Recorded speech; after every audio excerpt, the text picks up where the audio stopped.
My name is Stephen J. Abramson. I'm conducting an interview with Mike Post. Today is May 25th, 2005, and we're in Burbank, California. This is for the Archive of American Television. Okay, so we're going to start right at the beginning. This part is sort of just a kind of historical, chronological, biographical beginning, and then we'll really get into the meat of everything. But what was your name at birth? Leland Michael Postel. And did you have any nicknames as a child? Yes. Yes, I did. Certainly I did. My brother saved me from the fate worse than death of being referred to as Leland. My mother and father were not good at names. His legal name is Halcomb, Halcomb, and nobody's ever called him that. He's Bud. And he said he was not going to have a younger brother with the name of Leland, so he said he's Mike. So they said, okay, Michael. So I've always been known as Mike, and my brother always called me Champ. How many years older is he? 5.5 to the day. Same birthday? 5.5 to the day. So he's March 29th, and so half, okay. we celebrated half birthdays in our house, which was cool. That is cool. Yep. That's it. When were you born? September 29th, 1944. And where? Berkeley. And where did you grow up? The first 6 years in the San Francisco Bay Area, and then moved to Burbank. So we're home in a way. If you pull down my lower lip, you'll see 818 tattooed on it. Yeah, I am the quintessential Valley guy. What was your father's name? Samuel. Samuel Postel, Jr. And what did he do? He was an architect. And what is your mother's name? Marion Celeste. And she was a teacher, taught nursery school and grammar school in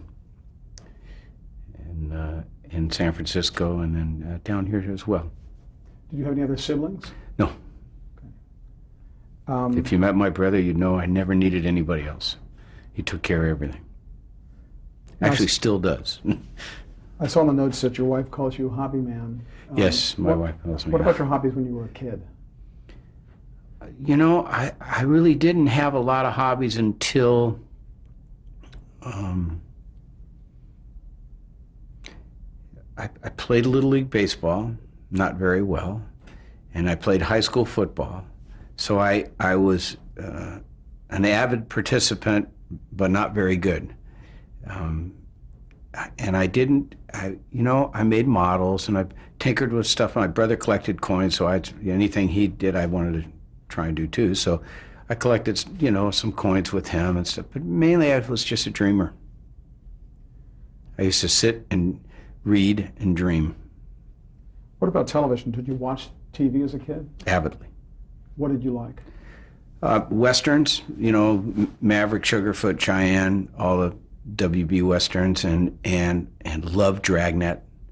I actually, my parents had a Wallensack wire recorder, and my mom was really kind to me and really took a lot of time, to be interested in what I was interested in. So I remember, I think I was 9 or 10, and I decided I wanted to write a script to Dragnet, and so we put it on wire and stuff like that, Did theme music back then as a kid mean something to you? Did it have an impact on you at that point? I don't know if theme music per se. My favorite show as a real young kid was Lassie, and I was weird musically young, so music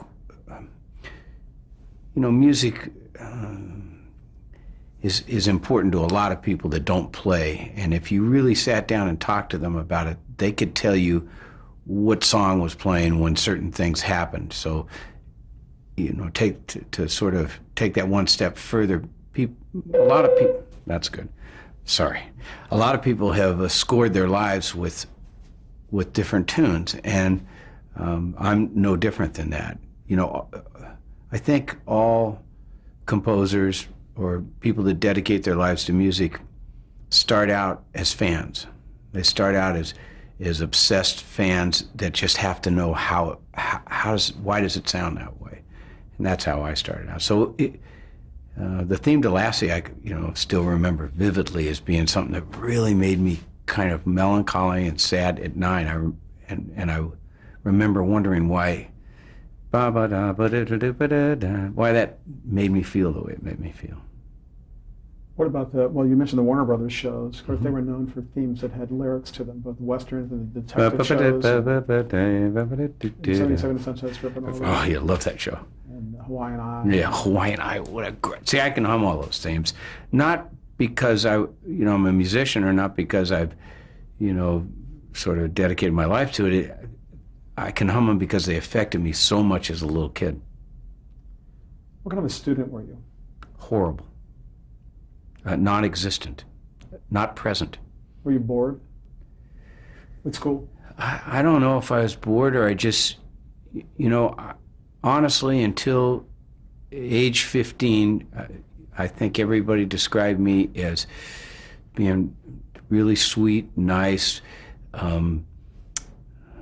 didn't give anybody any trouble much,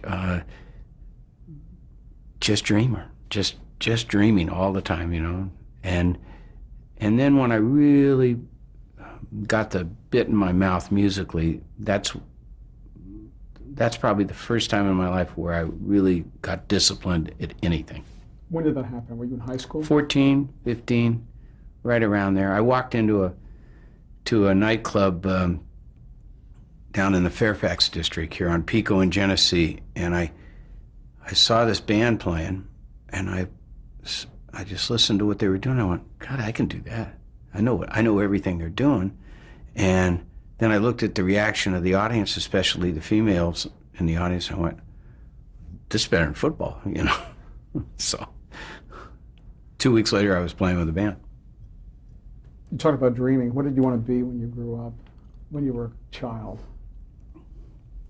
I honestly don't remember any specific occupation that caught my attention, but I do remember saying to a lot of people, I just want to do something that I really care about, that I really love, and it was very important that I be respected for it.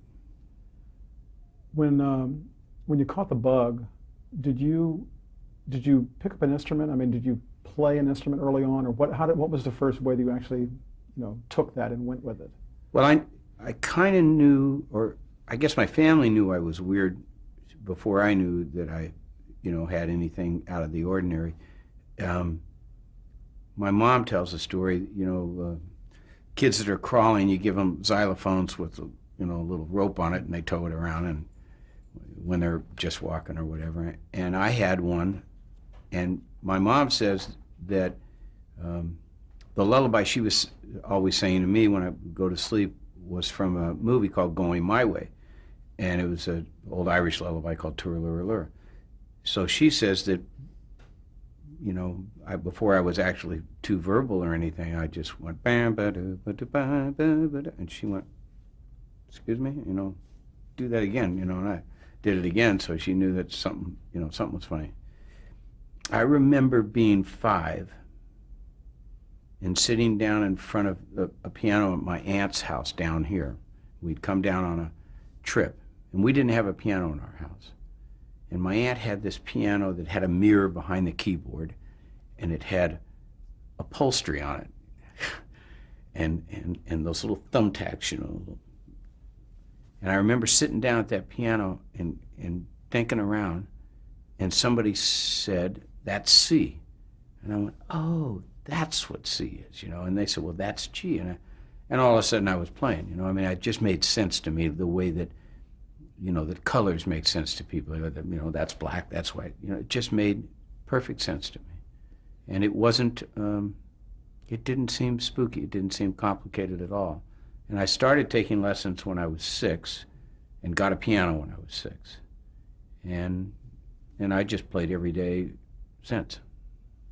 And where did you go to high school? Grant High School in North Hollywood. Okay. What did you do when you graduated? immediately I after played a graduation? gig the night of graduation. I was working all the way through high school. I played 10th grade football, I can remember coming from Friday night football games all taped up and going to the gig. You know, I was so lucky to be good enough and have big enough ears and be born and raised in California, and here I was, you know, where they were doing it. And it seemed so natural and so easy. And I went into this club and heard these guys playing. And went, I know I can do that. I mean, I love all that music. I can do that. So 2 weeks later, I'm making $15 a night for playing 5 sets a night and loving it, having a great time. So 16, 17, 18, all those years, I was very active playing. I graduated high school when I was 17 and a half, so I went on the road almost immediately. I'd been on the road before that as a high school student. I'd actually gone out with various bands, you know. Did you have your own band? I mean, that had a name, or did No. you play with other? I was always part of somebody else's band, and I first sort of sharpened my teeth on. There were records made at that time by studio musicians, and then they needed somebody to tour. So I first went out with the touring version of the Marquettes that had Surfer Stomp and Outer Limits. Then I went out with the Hollywood Argyles that had Alley Oop playing piano for them. And there were no original members in the band. It was just, the band sort of just morphed into these other guys, and they were the guys on the road, you know. And in some cases, there were more than one band on the road with that name, you know. It was just like, well, who's who, you know, well, it doesn't really matter. Then I joined, I also was active with a real band that was not, you know, hadn't changed that much, with a guy named Frankie Knight. And it was called Frankie Knight and the Jesters, and we played all over LA. And we also played up in San Francisco. Right after I graduated, I was playing up there in North Beach at the Condor Club, a very famous club before everything went crazy in North Beach, and it was so much fun. You know, just being a kid and yet being able to work as a musician in that environment was just amazing. I mean, it was just amazing. What do you do for a living? Well, I go play music every night, and people come in and actually pay money to hear it, you know. On those type of tours, were those the days when you'd go out and maybe there'd be 4 or 5 other acts on the bill, like, you know, the Marquettes and the Safaris and other type band, like, and how far would you actually tour? Would you go over East Coast or pretty much West Coast? No. You know, you go all, and it wouldn't be more than one act, because you'd play small little towns like Rawlins, Wyoming, Window Rock, Arizona. You know, you just, and I didn't go to the East Coast actually until I was 21, but this was mainly Midwest, as far as maybe Omaha, and mainly you'd play roller rinks, you'd play what they called sock hops at those times, and just radio stations would put together little things. You know, the band would make $1,000 a night, you know, which was pretty good, actually. Did you go to college? No. Well, I went to high school with cigarettes, Valley College, junior college. What do you consider your first professional job? Was it those band gigs? Well, absolutely. My first professional job was at Mama's on Pico and Genesee, $15 a night, 5 sets a night, with Frankie Knight and the Jesters. Who else did you work with in those days? I'd say pre-Sonny and Cher. God. Surf bands and other type? Everybody. Dick and Dee Dee was probably the biggest act that I played guitar for. And Dick St. John and I were really good friends, and they really helped me. That's my first trip to Europe. It was the beginning of the English invasion. We were headlining at Long Beach Municipal. There was this band that smelled bad. Let's see, they were called the Rolling something. I don't know.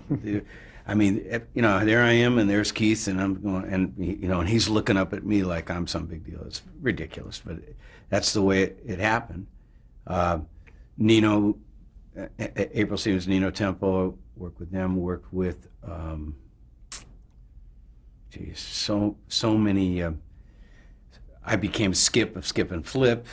They, you know, just happened. I became Paul of Paul and Paula because Paul went into the seminary and Paula needed somebody to sing with her that had dark hair. So hey Paul, you know, I mean, I did all that stuff. Did a lot of really wonderful gigs where people like Sunny Night and guys that would have one hit or one regional hit, like the way Frankie Knight was, and they'd need young guys. They didn't want to pay them a lot because they weren't making a lot, yet you'd get to play with somebody that actually had recorded, had a record, was on the charts, was doing some. I played with Donnie Brooks. I played with a lot of guys like that, you know, for 2 weeks or 2 nights. Great part of it is you got to learn new music. It was interesting, really interesting. How did you hook up with Sonny and Cher? They were just starting, and Sonny was Phil Spector's gopher. Cher had gone to North Hollywood Junior High. I kind of knew about her. I think she kind of knew about me because I was, happening as a piano player, guitar player, and I was 2 years older than her, a year and a half, something like that, and they had hired a buddy of mine named Mike Rubini to play piano on some of their first records. Like, I think when they were still Anthony and Cleo, they did some version of Baby Don't Go. And Rubini and I had been friends for quite a while, and he was sort of a classical kid that had started listening to rock and roll. We had actually met down at these clubs like the Red Velvet and Mamas and all these clubs that we were all playing. And he had then heard me play guitar and heard me fingerpick on 12-string. And nobody was doing that. Nobody had electrified a 12-string and was doing it except me and Jim McGuinn. And the Byrds hadn't quite been formed yet. And so he had gone, they were using harpsichord on one of their tunes. And so he told Sonny, he says, I know this guy that can do this Travis picking folk stuff, but he does it on electric guitar. It'd be great on your records. So the first date I showed up for was at Gold Star, and we did 2 or 3 or 4 tunes in 3 hours, and one of them was "I Got You, Babe," and so there it is. So you were performing live on some of these tours, but then now you were a session guy too. Yep. Did you sort of move into that about that point, or were you still doing both? No, it was exactly at that point. The minute I had been doing some sessions for maybe 4 or 5 months, and truly I liked playing live. I didn't love it. I liked it. I also was trying to get going as a singer-songwriter myself, sort of a, wannabe Bob Dylan type. And, and I thought maybe I would enjoy performing, But there was, the first minute I walked in the studio, I went, oh, this is it. It doesn't matter how you look. It doesn't matter, this is really about the music. And it happens more than once so that you can get it actually correct. You can get it right in a studio, whereas it goes by you so fast on stage that it's another art form. It's 2 distinct art forms. So when I walked in the studio, I went, oh, this is a lot better. This is really cool. Did you work with any of the session guys who were and like Harold Kay, even in the Wrecking Crew, any of those folks? All of them. I was part of the farm team of the Wrecking Crew. And there was, the Wrecking Crew really was probably 15 people, 12 people. And I was probably in the top 30. But only for a short time, because I really wasn't focused enough. I wasn't in mono. And I had this, I was just wired up where, the first Sonny and Cher sessions that I played, it was Don Peake, myself, Barney Kessel, Howard Roberts. I mean, the greatest guitar, Tommy Tedesco, whoever, five of us, the greatest guitar players in the world, and me. And I'm, 18 and a half, 19 years old.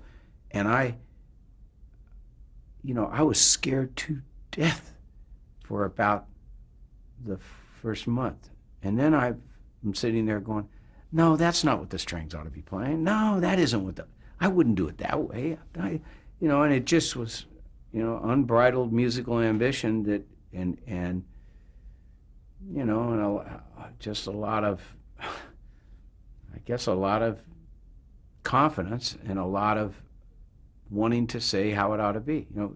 I just wanted to be the guy that got to say how it ought to sound. And even sitting there with Hal Blaine and Joe Osborne and Larry Knechtel and some of the most talented guys in the world, I just, I wish he was playing this. I wish he was playing that. That coupled with the fact that I was never a virtuoso, that I was good, but I wasn't great. And I had one style that was hot for that time, and I was very good at that.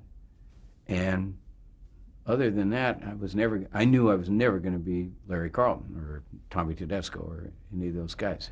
And I wanted to have something to say musically about the whole thing.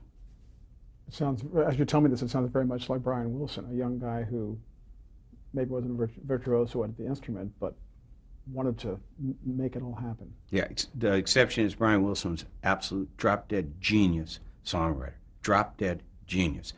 The exception was Brian Wilson's great singer, genius singer. And the other exception is that, I didn't do any drugs. And maybe that's unfair to Brian to say because, certainly there were things in his childhood that had scarred him, irreparably. And they weren't from mine. So, A, I was real lucky to have the parents I had, but B, I never, I'm proud of the fact that I'm the only guy I ever met, that's gone as deep into it as I have, and I've never even had a hit off a joint, Was the first edition the next big marker for you, musically? No. When did that come along? When did the first edition come that along? was later in the 60s, right? Yeah, when I was 22. Okay.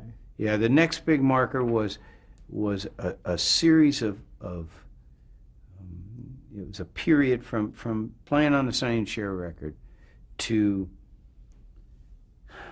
landing a job with Jimmy Bowen, who was head of A&R at Warner's Reprise and the biggest producer in the history of the business. It was a series of steps up a ladder. And that period was so creative. It was also so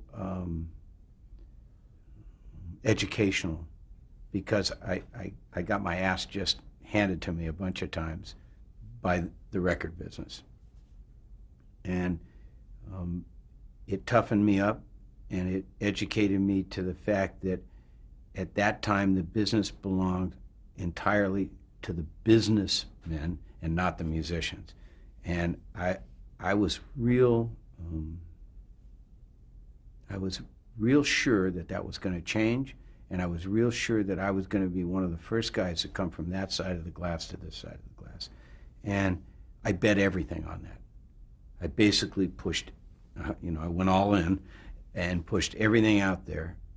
I kept going as a guitar player, knowing that my future was not going to be there, and I arranged a Sandy Nelson album, a drummer who had a thing called Teen Beat. I arranged a thing for Chris Crosby, Bing Crosby's nephew. I would do anything to be the arranger. I'd do anything at any price for anybody to be the arranger. And as soon as I did that, some business guy, publisher guy, whatever, A&R guy, was changing the notes to justify his existence. And I went, you know what? I got to produce it too. So I started finding garage bands around and producing them myself and paying the studios myself and getting my friends to play on the Knechtels and the, all the great Wrecking Crew guys to help me out. Larry Knechtel, right? Yeah, Larry Knechtel. Genius, drop-dead genius. Good piano player. No, wrong. Piano player, bass player, harmonica player, anything player. But at any rate, I would get, we were dear friends, and I would get those guys, the Mike Dacey's and all those guys to help me out, play on these little records for me. And the real big breakthrough was that Jimmy Bowen had produced 2 singles on me as an artist, and he started using me as a guitar player, so he was familiar with me. He was married to Keely Smith at the time. And I went into him with one of these garage band records that I'd made. It was actually a Mac Rabernack song. Mac was one of my dearest friends in the Sonny and Cher band, and later became Dr. John. At any rate, took it into Jimmy Bowen. He said, well, it's a pretty good record. He said, but the production's better than the artist, and I think you'd make a real good record producer. Lock all those guitars up, become a producer. I said, okay, but only if I can arrange the stuff. He said, oh, I don't know about that. I said, man, let me tell you what. The thing I really have that's different is being able to know something technically. I don't know how you can. Trust me. So, well, you've got 18 months to make a hit record. And I said, okay. So 9 months later, first edition, and that was a big deal. And how did that happen? Did you discover them? No, I put them together. I had, early in my folk touring days, age 18, I had a group called the Wellenbrook Singers, and we were part of a thing called the Pepsi Hootenanny, which played all over Southern California, and on that was a fella named Terry Williams, whose mother, Bonnie Williams, happened to work for Jimmy Bowen as his assistant. So as soon as I went to work for Bowen, I said, hey, what's Terry doing? And she goes, not much. He's in the Christie Minstrels, but I said, I want to call him. Put me in touch with him. So I called Terry. I said, hey, I've got an idea about an extended Peter, Paul, and Mary. 3 guys and a gal. Oh, a quartet? I said, yeah. I said, we'll do folk and roll kind of, thing. So he said, man, I got the perfect guy in this band that's in the Christies right now, named Mike Settle, who's a drop-dead great writer. Okay, I'd like to meet with him, hear his songs. I heard his songs, I was just wild about him, just fabulous writer. And then I said, well, who are we going to get? I said, well, there's this gal working with us in the Christies that came from the Back Porch Majority named Thelma Camacho. She came in wonderful. Now I had 3 of them, and they just sounded great. And we kept looking and kept looking and kept looking and couldn't find somebody to sing baritone or bass. And so finally we settled on this guy, Kenny Rogers, and I really didn't want him. I'll be honest with you. I didn't think he was that good a singer. I didn't think he sang that in tune. He just, I didn't know what he brought to the party. So we started to make this record, and they were managed by Cragen and Fritz, who, that's how I got to Mason Williams. But at any rate, we go in a studio, we do this record, and we're still looking for songs. Settle only had about 8 or 9 songs. They come up with a couple other little songs. And finally, Kenny comes in with this song and says, what do you think of this? And listen, it just dropped in. I went, oh, sort of dope and roll. He goes, right. I said, yeah, we could do that weird. We could do that really weird. He said, well, let's do it. And I said, okay. And the idea was to have 4 lead singers in the group, and each one would take 3 songs, and we'd have 4 different sounds to choose from. So what became the hit, but the last thing in with the guy that I thought that was the least talented becomes the biggest star. Shows you what I know. We're going to change the tape. Okay.